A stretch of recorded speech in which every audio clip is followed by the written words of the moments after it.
Welcome to India next. Tirupati laddu వివాదంలో కీలక పరిణామం. పవన్ కళ్యాణ్ కి ప్రకాష్ రాజ్ స్ట్రాంగ్ కౌంటర్. ఏపీలో లడ్డు వివాదం మరింత ముదురుతోంది. మాటల యుద్ధం కొనసాగుతోంది. అధికార ప్రతిపక్ష నేతల కామెంట్లతో రాజకీయ వాతావరణం వేడెక్కింది. ఈ నేపథ్యంలో ప్రముఖ నటుడు ప్రకాష్ రాజ్ ఓ ట్వీట్ చేశారు. ఆ ట్వీట్ ప్రస్తుతం సంచలనంగా మారింది. పవన్ కళ్యాణ్ గారు, ఈ ఘటన మీరు ఉప ముఖ్యమంత్రిగా ఉన్న రాష్ట్రంలో జరిగింది.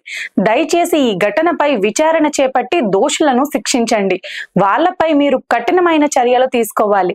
కానీ మీరు ఎందుకు ఈ ఆందోళనలను జాతీయ స్థాయిలో వ్యాప్తి చేస్తున్నారు అని ప్రకాష్ రాజ్ ప్రశ్నించాడు. కూటమి ప్రభుత్వం ఏర్పడి 100 రోజులు పూర్తి అయిన సందర్భంగా సీఎం చంద్రబాబు మాట్లాడుతూ గత ప్రభుత్వ హయాంలో తిరుమల తిరుపతి దేవస్థానంలో జరిగిన అక్రమాల గురించి చెప్పుకొచ్చారు. కోట్లాది మంది భక్తులు దివ్యంగా భావించే తిరుపతి లడ్డు తయారీ కోసం జంతువుల కొవ్వు, పంది కొవ్వుతో తయారు చేసిన నెయ్యిని, అలాగే ఫిష్ ఆయిల్ ని కూడా ఉపయోగించారు అంటూ చంద్రబాబు చేసిన వ్యాఖ్యలు పెనుదుమారం రేపింది. గత 5 ఏళ్లు లడ్డూల నాణ్యత తగ్గడానికి అసలు కారణం ఇదేనంటూ ఆయన ఈ సందర్భంగా చెప్పుకొచ్చారు. ఈ వ్యాఖ్యలు నేషనల్ మీడియా వరకు పాకింది. మాజీ సీఎం జగన్ పై విమర్శలు వెల్లువెత్తుతున్నాయి. ఈ అంశంపై ఆంధ్రప్రదేశ్ ఉప ముఖ్యమంత్రి పవన్ కళ్యాణ్ కూడా స్పందించాడు. ఇలాంటివి ఖచ్చితంగా అరికట్టాల్సిన అవసరం మాపై ఉంది.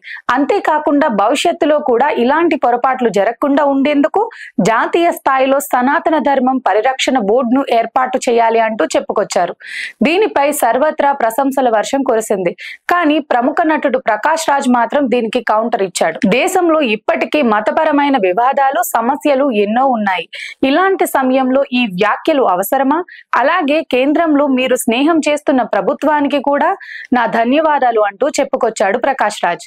ఈ ట్వీట్ కి పవన్ కళ్యాణ్ అభిమానులు తీవ్ర స్థాయిలో విరుచుకుపడి ప్రకాష్ రాజ్ ని ట్యాగ్ చేసి తిడుతున్నారు. బద్రీ చిత్రంలో ప్రకాష్ రాజ్ తో పవన్ కళ్యాణ్ చెప్పే "ఎవడ్రా నువ్వు, నువ్వెవడివిరా మధ్యలో" అనే డైలాగ్ ఉన్న వీడియోని పోస్ట్ చేస్తూ కౌంటర్లు ఇస్తున్నారు. ప్రకాష్ రాజ్ మొదటి నుండి బీజేపీ పార్టీ సిద్ధాంతాలకు పూర్తి వ్యతిరేకమనే సంగతి తెలిసిందే. జనసేన పార్టీ బీజేపీతో పొత్తు పెట్టుకోవటంపై ఆయన మొదటి నుండి అసంతృప్తితోనే ఉన్నారు. అందులో భాగంగానే ఆయన ఈ ట్వీట్ వేశాడు.